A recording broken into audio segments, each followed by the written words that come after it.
Hello everyone, I welcome you here again. Today we have a Professor Vibhuti Kachhap. So she is a guest here. So welcome, Professor. Thank you. Thank you for having me. Yes. Uh, Today we'll be talking about the journey of PhD journey. So Professor will share about her PhD life, which kind of learning she had, and which kind of career she's pursuing now. So Professor, how did you decide to pursue PhD and what was your career aspirations, ma'am? Okay, so the thing is that I never intended to pursue PhD as such. I always wanted to do management, but then somehow when I went to do my masters, I realized that I have the zeal to study. Like sudden revelation kind of. So then that led me to uh, choose options as in whether I should just go for PhD or MPhil. And then I did some research which made me conclude that I should go for MPhil first. Because what happens in many of the universities, they don't teach you how to write a dissertation. Now, if you don't know how to write a dissertation, it becomes a little difficult to, understand what is research, how you need to pursue it. So then I opted for research in the stream of MPhil, and then from there my journey towards research and PhD began. Okay, very nice, Professor. A little bit, we want to know about your background, educational background. It'll be really. Okay. So I am basically from Ranchi. So I did my schooling from Loreto and then my graduation from St. Xavier's. Then I pursued my MA from BHU, and then I did my MPhil from ISM. It's Indian School of Mines, earlier known as, now it has become an IIT. And then I continued my PhD journey as well from ISM, and henceforth I concluded. Then I worked for 2 years in Bangalore in presidency, and then now I'm working with IIT Tirupati. Okay, very nice, Professor. Very nice. So, which area was your subject of interest? In which subject you did your PhD, ma'am? So, it's a very funny story. Let me begin it like that. So, as a kid, we had a dog called Bunty. It was a street dog. So, my mother used to tell me when I grew up that I used to, talk to him in English, as in not full sentences, but, Bunty, eat this, Bunty, come here, something like this. And it's very relevant to me now. I don't know why. But then during my graduation, since I opted for English honors, and then I had developed some kind of interest in literature. Now we had very limited knowledge as to what kind of research we can do in literature at that time.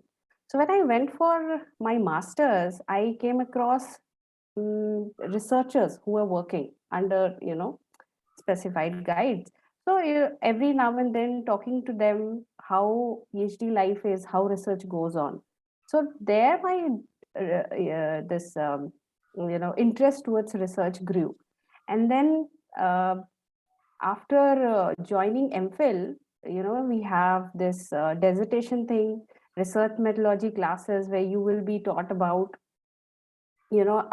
how you need to write a research paper, research article, how you need to choose your topic. These are very specified details which you come to know when you are doing any kind of research.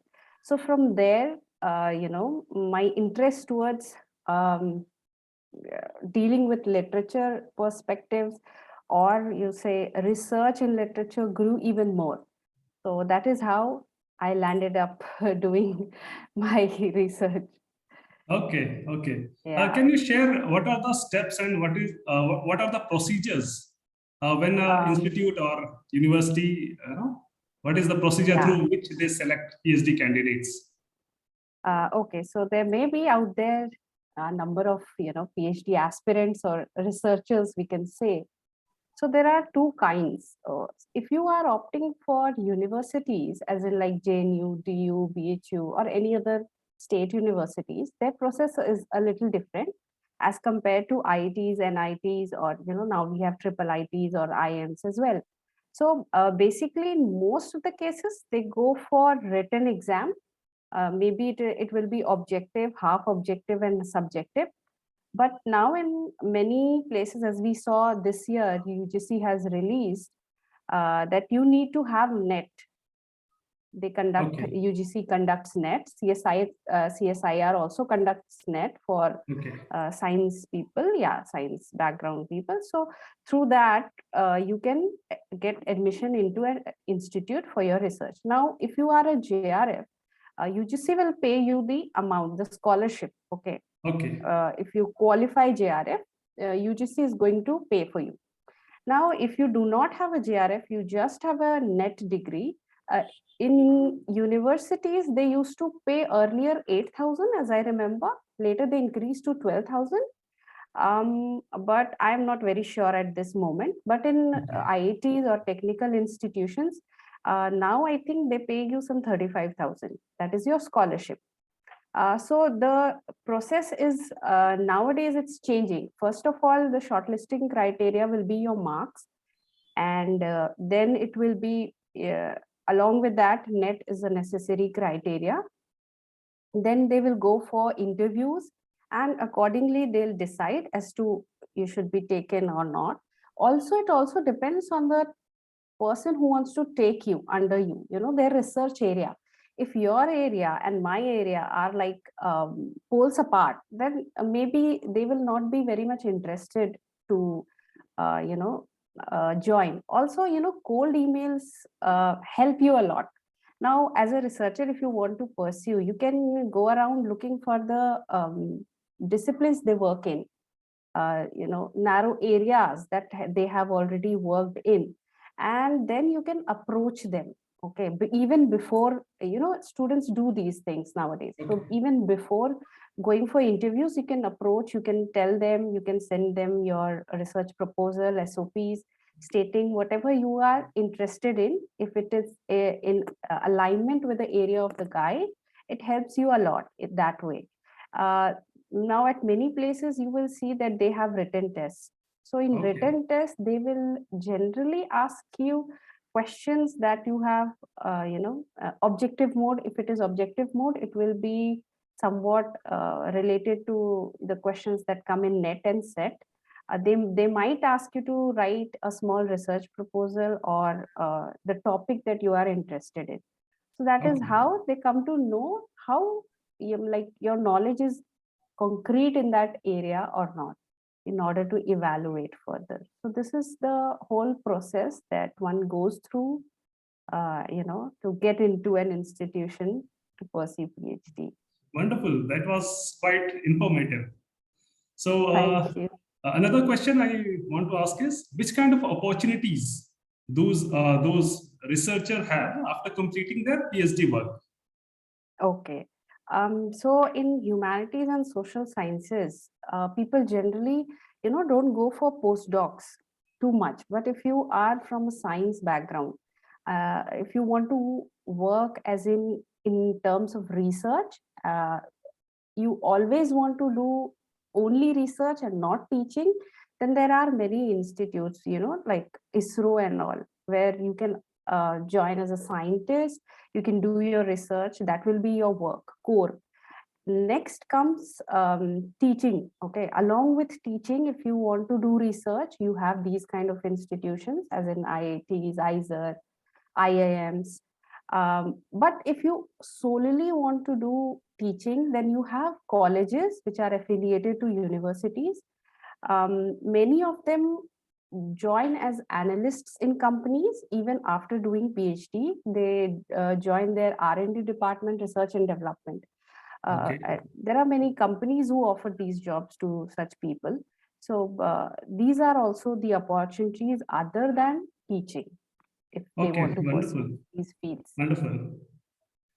Anything else you want to share, Professor, for the future aspirants who wants to pursue PhD?